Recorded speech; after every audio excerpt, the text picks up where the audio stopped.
The third fundamental principle is professional competence and due care. Professional competence and due care has two requirements. The first relates to professional knowledge. Professional knowledge has two further sub-requirements. The first is to obtain professional knowledge which can be done through the completion of an accredited degree and the successful completion of courses like the CPA program. The second requires members to maintain their professional knowledge.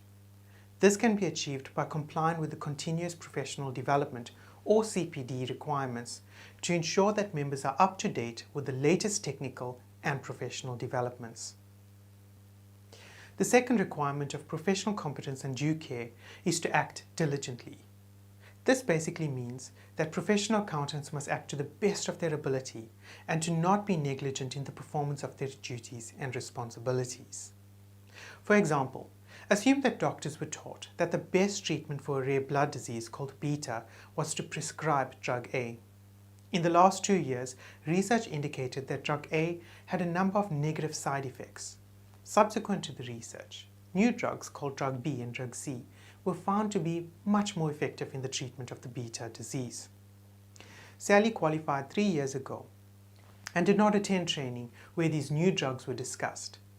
Sally recently had a patient who tested positive for the beta disease, and Sally prescribed drug A to this patient. How is the fundamental principle of professional competence and due care being breached by Sally's actions? First, in terms of professional knowledge, Sally should have attended training that would indicate the new treatment for the beta disease. By not doing so, she failed to maintain her professional knowledge and thus was not up to date with the latest technical developments in the medical profession.